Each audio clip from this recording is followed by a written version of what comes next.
우리는 보통 궁녀를 조용한 존재로 기억합니다. 말없이 걷고 고개를 숙이고 왕실의 그림자처럼 움직이던 사람들 말입니다. 드라마 속 궁녀는 늘 참고 울어도 소리내지 않고 자신의 감정을 삼키는 인물로 그려집니다. 하지만 기록 속 궁녀는 단순한 배경이 아니었습니다. 그들은 조선 왕실을 실제로 유지하던 사람들이었고 분명한 역할과 규칙 속에서 살아가던 일하는 사람이었습니다. 궁녀는 스스로 지원하는 직업이 아니었습니다. 대부분 어린 나이에 국가에 의해 선발되어 궁으로 들어왔습니다. 집안 형편이 어려운 경우가 많았고 한 번 입궁하면 다시 평범한 삶으로 돌아가기는 쉽지 않았습니다. 궁녀는 선택의 결과라기보다 시대가 만들어낸 자리였습니다. 궁녀의 삶이 무보수 노동은 아니었습니다. 기록을 보면 쌀과 콩, 배와 면포가 정기적으로 지급되었고 상궁 이상의 경우에는 토지나 노비를 하사받기도 했습니다. 오늘날의 월급과는 다르지만 조선 사회 안에서는 분명한 보상 체계가 존재했습니다. 궁녀는 감정이 아니라 제도로 움직이던 존재였습니다. 모든 궁녀가 같은 삶을 살지는 않았습니다. 나인에서 상궁으로 그리고 제주상궁으로 이어지는 분명한 위계가 존재했습니다. 상궁은 단순한 시녀가 아니라 관리자의 역할을 맡았고 왕실 내부의 질서를 실제로 유지하는 인물이었습니다. 궁녀의 세계는 감정이 아니라 규칙으로 굴러갔습니다. 궁녀는 결혼할 수 없었고 궁밖기의 삶을 선택할 수도 없었습니다. 일부는 나이가 들어 방출되기도 했지만 그 시점은 개인의 선택이 아니었습니다. 먹고 사는 걱정은 덜했을지 모르지만 자신의 인생을 스스로 결정할 수 있는 삶은 아니었습니다. 궁녀는 직업이었을까요? 아니면 평생을 묶어둔 운명이었을까요? 급여도 있었고 승진도 있었지만 퇴직은 선택이 아니었습니다. 조선의 궁녀는 우리가 아는 어떤 직업과도 닮아 있으면서 동시에 전혀 다른 삶을 살았습니다. 그리고 이제 다음 질문으로 넘어가야 합니다. 그 보상은 과연 충분했을까요? 지금부터 이야기는 더 현실적인 부분으로 들어갑니다. 궁녀들은 과연 얼마를 받았을까요? 그리고 그 보상은 정말 살만한 수준이었을까요? 이런 조선의 삶과 제도가 흥미로우셨다면 구독과 좋아요 한 번만 눌러주셔도 다음 이야기를 준비하는데 큰 힘이 됩니다. 그럼 이제 궁녀의 월급 이야기로 넘어가겠습니다. 해가 완전히 뜨기도 전 조선 궁궐 안에서는 이미 하루가 시작되고 있었습니다. 궁녀들은 종이 울리기 전부터 움직였고 왕의 방부터 궁궐 곳곳을 점검하며 하루를 시작했습니다.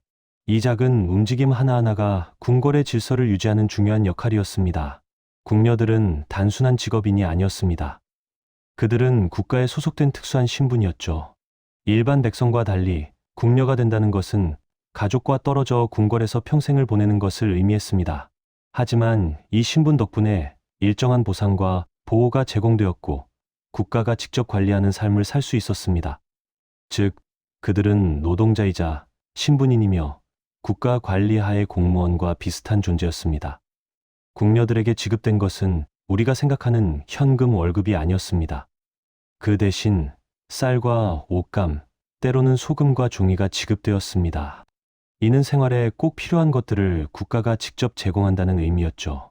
쌀 한 말, 한 벌의 배는 단순한 지급이 아니라 궁녀가 건강하게 일하고 궁궐 생활을 유지할 수 있도록 보장하는 월급과 같은 역할을 했습니다.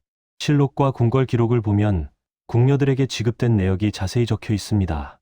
예를 들어 하급 궁녀는 한 달에 쌀 한 말과 배 한 필, 상궁은 더 많은 쌀과 배, 때로는 디단과 장신구까지 제공되었습니다. 이 기록들은 단순한 물품 목록이 아니라 당시 궁녀들의 삶을 이해하는 중요한 자료입니다. 월급의 차이는 신분과 역할에 따라 극명하게 달랐습니다. 쌀과 배, 종이로 지급되는 월급은 단순히 물품이 아니라 궁녀들의 삶의 기반이었습니다. 쌀은 밥을 지어 먹는 데 쓰이고 배는 옷을 만들거나 수선하는 데 쓰였습니다. 종이는 편지, 기록, 학습 자료로 활용되었고 이를 통해 궁녀들은 자신만의 삶을 유지할 수 있었습니다. 물론 현금이 없기에 자유롭게 사고 싶은 물건을 사는 것은 제한적이었지만 궁궐 안에서는 이것만으로도 충분히 생존과 안정이 보장되었습니다. 궁녀들은 매달 일정량의 옷감과 한복을 지급받았습니다. 이는 단순히 입는 것뿐만 아니라 궁궐에서 일할 때 필요한 장비였습니다. 궁녀의 복장은 역할과 신분에 따라 다르게 지정되었고 상궁은 더 고급스러운 배와 장식을 받을 수 있었습니다. 이렇게 제공되는 의복은 궁녀들의 신분과 역할을 명확히 보여주는 기준이었습니다. 흥미로운 점은 궁녀에게도 일종의 퇴직금이 있었다는 사실입니다. 일정 기간 이상 궁궐에서 근무한 뒤 퇴직하면 쌀, 배, 작은 금속 화폐 혹은 토지 지급이 있었습니다. 이러한 제도는 궁녀들이 안정적인 삶을 유지하도록 돕는 장치였습니다. 결국 궁녀의 근무 기간은 단순한 노동이 아니라 국가가 보장하는 생계와 연결되어 있었던 것이죠. 궁녀들은 궁궐 내에서 성생활과 관련한 엄격한 규율을 지켜야 했습니다. 왕과 관련된 직무를 수행하는 경우 일부 궁녀는 왕과의 접촉이 필수적이기도 했지만 그 외 대부분의 궁녀는 개인의 성생활을 규제받으며 궁궐 내에서는 철저히 업무와 생활 규칙을 지켜야 했습니다. 이 규율이 바로 궁녀들의 안전과 궁궐 질서를 유지하는 핵심 장치였습니다. 궁녀의 하루는 식사와 의복, 숙소 관리로 시작됩니다. 궁녀들은 각자 배정된 방에서 청소와 정돈을 책임지고 식사 준비와 음식 배급에도 참여했습니다. 쌀과 음식 재료가 지급되는 시스템은 안정적인 생활을 가능하게 했으며 이 덕분에 궁녀들은 궁궐 내에서 최소한의 생존과 생활을 보장받을 수 있었습니다. 결국 궁녀들의 삶은 단순한 노동이 아닌 국가가 보장하는 안정적인 시스템 안에서 유지되었습니다. 월급과 퇴직금, 의복과 식량, 그리고 철저한 규율과 관리 덕분에 궁녀들은 비록 제한된 자유를 가지고 있었지만 궁궐 내에서 안정적인 삶을 영위할 수 있었습니다. 오늘날 우리가 궁녀를 이야기할 때 그들의 삶과 제도, 보상 구조를 이해하는 것이 단순한 호기심을 넘어 역사 속 사람들의 생생한 삶을 엿보는 중요한 열쇠가 됩니다. 궁녀들은 입궁시 신분과 역할에 따라 계급이 정해졌습니다. 일반 궁녀, 중궁, 상궁 등으로 나뉘며 상궁으로 승진하기 위해서는 근면, 충성, 업무 숙련도가 중요했습니다. 승진은 단순한 직위 상승이 아니라 더 많은 책임과 더 나은 보상을 의미했습니다. 상궁은 궁녀들의 리더 역할을 했습니다. 그들은 다른 궁녀들의 업무를 관리하고 왕과 왕비의 일상에 필요한 지원을 감독했습니다. 궁궐 내 질서를 유지하고 문제를 중재하는 것이 상궁의 중요한 책임이었습니다. 궁녀들은 단순히 청소와 의복 관리만 하는 것이 아니라 음식 조리, 약재 관리, 행사 준비 등 다양한 전문 업무를 수행했습니다. 특히 왕실, 연회와 의례에서 중요한 역할을 맡아야 했습니다. 이 업무 숙련도는 곧 승진과 보상에도 직접적인 영향을 미쳤습니다. 일부 궁녀는 왕이나 왕비와 직접 접촉하는 특별 임무를 맡았습니다. 이는 왕실과 관련된 민감한 역할로 높은 신뢰와 비밀 유지가 요구되었습니다. 특별 임무를 수행하는 궁녀는 일반 궁녀보다 더 많은 혜택과 신분 상승 기회를 얻었습니다. 궁녀들은 승진과 보상을 위해 경쟁하면서도 궁궐 내 질서와 팀워크를 유지하기 위해 협력해야 했습니다. 이는 궁궐 생활의 복잡성을 보여주며 동시에 인간 관계의 미묘함을 드러냅니다. 궁녀의 월급은 쌀, 옷감, 작은 화폐 등으로 지급되었습니다. 일부 상궁은 더 많은 혜택을 누렸고 근무 경력이 길수록 더 안정적인 보상을 받을 수 있었습니다. 월급 제도는 궁녀들의 생활 안정과 충성심을 높이는 중요한 수단이었습니다. 궁녀들은 단순 노동만 하는 것이 아니라 궁중 규율, 의례, 글쓰기 등 기본적인 교육도 받았습니다. 이러한 교육은 승진과 전문 업무 수행에 필수적이었고 결국 궁궐 내 생활의 질과 보상에 직접 연결되었습니다. 궁녀들은 바쁜 업무 사이에도 소소한 여가를 즐길 수 있었습니다. 바느질, 그림, 노래 등 개인 취미 활동을 통해 정신적 휴식을 취했습니다. 이는 단순한 놀이가 아니라 심신을 안정시키고 팀워크를 유지하는 중요한 방법이었습니다. 궁녀들은 규율을 어기면 가벼운 질책부터 심하면 감금과 벌을 받기도 했습니다. 왕실 내에서의 잘못은 개인뿐 아니라 가족에게도 영향을 줄 수 있었습니다. 이 때문에 궁녀들은 철저히 규율을 지키며 서로를 감시하는 문화가 존재했습니다. 궁녀들의 삶은 단순한 궁중 노동이 아니라 체계적이고 안정적인 제도 안에서 유지되었습니다. 월급과 퇴직금, 승진과 교육, 규율과 역할 분화가 이들의 삶을 구성했습니다. 오늘날 우리가 궁녀를 바라볼 때 그들의 일상과 제도를 이해하는 것은 조선시대의 궁궐 문화와 사회 구조를 이해하는 중요한 열쇠가 됩니다. 궁녀들은 단순히 청소나 음식 준비만 하는 것이 아니라 왕실의 친밀한 업무를 맡기도 했습니다. 왕이나 왕비를 보좌하며 때로는 왕의 곁에서 매우 사적인 업무를 수행해야 했죠. 이러한 위치는 위엄과 동시에 권력을 의미하기도 했습니다. 신뢰를 얻은 궁녀는 궁중 생활에서 더 큰 영향력을 갖게 되었습니다. 궁녀 중 일부는 왕과 친밀한 관계를 맺기도 했습니다. 이는 단순한 사적인 일탈이 아니라 권력과 신뢰의 미묘한 균형 속에서 이루어졌습니다. 왕의 신뢰를 얻은 궁녀는 더 큰 권한과 보호를 받았지만 실패하면 처벌이나 배제의 대상이 되기도 했습니다. 궁녀의 성생활은 곧 권력의 도구가 되기도 했던 것입니다. 궁녀의 위치는 단순한 직책이 아니라 왕과 왕비, 후궁, 상궁 사이의 미묘한 경쟁 속에 놓여 있었습니다. 누가 왕의 신뢰를 얻는지, 누가 상궁으로 승진하는지는 하루하루의 긴장으로 이어졌습니다. 작은 실수 하나가 큰 정치적 위험으로 이어지기도 했죠. 왕의 신뢰를 얻으면 궁녀는 풍부한 보상과 특권을 누릴 수 있었습니다.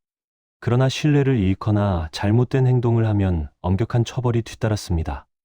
궁녀의 생활은 한순간도 안전하지 않았고 권력과 위험이 함께 존재하는 세계였습니다. 궁녀는 단순히 개인의 삶뿐만 아니라 가족의 안전까지 고려해야 했습니다. 권력의 흐름에 따라 자신과 가족의 운명이 달라질 수 있었기 때문에 매 순간 신중함이 요구되었습니다. 궁중 생활은 정치적 전략과 개인적 선택이 뒤섞인 복잡한 공간이었습니다. 조선시대 궁녀들도 일정 기간 근무 후에는 퇴직을 할 수 있었습니다. 퇴직 시 궁녀들에게는 금전적 보상이나 곡식, 옷감 등의 물질적 혜택이 제공되었죠. 물론 모든 궁녀가 이런 혜택을 받은 것은 아니지만 왕이나 상궁의 신뢰를 받은 궁녀일수록 더 풍부한 보상을 받을 수 있었습니다. 퇴직금은 단순한 금액이 아니라 그동안 궁중에서 쌓은 신뢰와 위치를 반영한 보상의 의미를 가지고 있었습니다. 궁녀의 보상은 근속 연수와 궁중에서의 역할에 따라 크게 달라졌습니다. 단순히 오랜 기간 근무했다고 해서 높은 보상을 받는 것이 아니라 왕과 왕비, 상궁 사이에서 쌓은 신뢰와 충성도가 매우 중요했습니다. 어떤 궁녀는 10년 근무 후에도 작은 곡식 한 단만 받고 퇴직했지만 믿음을 얻은 궁녀는 풍성한 보상과 함께 고향으로 돌아갈 수 있었습니다. 퇴직한 궁녀들은 대체로 고향으로 돌아가거나 일부는 왕실과의 인연을 유지하며 후원 속에서 생활했습니다. 어떤 궁녀는 집안의 결혼이나 자녀 교육을 돕는 역할을 맡기도 했고 다른 궁녀는 궁중에서 배운 솜씨를 활용해 자립했습니다. 그러나 궁중에서의 삶이 길었던 만큼 세상 밖으로 나왔을 때 적응하기 어려운 경우도 많았습니다. 궁녀는 단순한 하인 신분이 아니라 궁중에서의 경험과 신뢰로 가족과 사회적 지위를 지킬 수 있었습니다.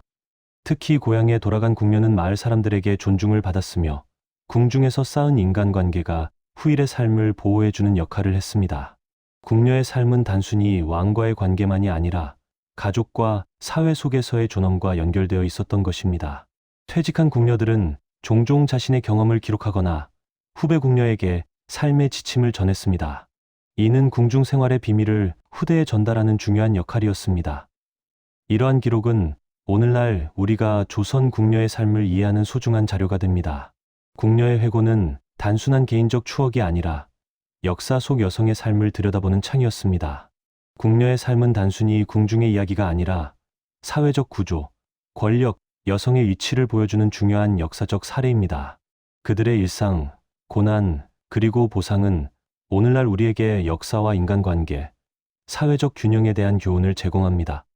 조선 궁녀의 이야기는 단순한 궁중 드라마가 아니라 인간의 삶과 선택을 깊이 들여다보는 창입니다. 이제 궁궐의 긴 복도를 따라 조심스레 발걸음을 옮겨봅니다. 먼 옛날 화려한 궁중의 그림자 속에서 하루하루를 살아간 궁녀들의 숨결이 아직도 들리는 듯하네요. 그들의 기쁨과 슬픔, 그리고 작지만 소중한 보상까지 모든 것이 오늘의 우리에게 작은 울림을 남깁니다. 잠시 눈을 감고 그 시간을 함께 걸어본 것만으로도 그들의 삶이 조금 더 가까워진 느낌이 들지 않으신가요? 다음에도 또 다른 시간 속 이야기에서 여러분과 함께 걸어가겠습니다.